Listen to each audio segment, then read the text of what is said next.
video range XL ក៏មើលហើយ XLT ក៏មើលហើយថ្ងៃនេះបងប្អូនអ្នកគ្នាច្បាស់ហើយគឺខ្ញុំចេញវីដេអូពី Ford Ranger Wildtrak ហើយនៅខាងក្រោយខ្ញុំនេះគឺ Ford Ranger Wildtrak តែម្ដងចាតែថ្ងៃនេះគឺអត់មកនិយាយពីឡានទេគឺខ្ញុំមកនិយាយពីពណ៌របស់ Ford Ranger Wildtrak សិនអញ្ចឹងសម្រាប់ Ford Ranger Wildtrak គឺយើងមានសរុបទាំងអស់ចំនួន3ពណ៌បងប្អូនអ្នកគ្នាចាអញ្ចឹងខាងក្រោយខ្ញុំនោះគឺជាពណ៌ដែលលក់ដាច់ជាងគេបំផុតនឹងគឺពណ៌សចាពណ៌សគឺថាលក់ដាច់ជាងគេបងប្អូនអ្នកគ្នាមើលគឺឃើញភាពស្រស់ស្អាតរបស់ពណ៌សហើយចា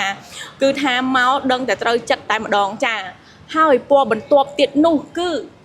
ពណ៌ខ្មៅយើងនឹងហើយបងប្អូនអ្នកគ្នាចាពណ៌ខ្មៅគឺកាចស្អាតអំណាចតែម្ដងចាបើសិនជាបងប្អូនគ្នាគិតដល់ថាភាពមានអំណាចគឺគិតគូរដល់ពណ៌ខ្មៅហើយពណ៌បន្ទាប់ទៀតនោះគឺពណ៌ប្រផេះចានឹងហើយពណ៌ប្រផេះក៏លក់ដាច់ដែរប៉ុន្តែបើប្រៀបជាមួយនឹងសហើយនឹងខ្មៅគឺប្រផេះនៅក្រោយគេចាតែក៏ស្អាតមួយយ៉ាងដែរបងប្អូនអ្នកគ្នាខ្ញុំក៏ឆ្លាញ់ពណ៌ប្រផេះដែរអញ្ចឹងសម្រាប់បងប្អូនអ្នកគ្នាដែលមើលវីដេអូហ្នឹងឆ្លាញ់ពណ៌អីគេឆ្លាញ់ពណ៌អីចាំជួយខមមិនប្រាប់ខ្ញុំផងចាហើយខ្ញុំបញ្ជាក់ខាងក្នុងគឺពណ៌តែមួយទេទោះបីជាខាងក្រៅពណ៌សពណ៌ខ្មៅឬក៏ពណ៌ប្រផេះអីក៏ដោយគឺខាងក្នុងគឺពណ៌តែមួយតម្លៃក៏ដូចគ្នាដែរ$53,900ចាអញ្ចឹងវីដេអូថ្ងៃនេះគឺចង់និយាយតែប៉ុណ្្នឹងទេបើសិនជាចង់មើលតាក់ទងជាមួយនឹងការ review ពេញ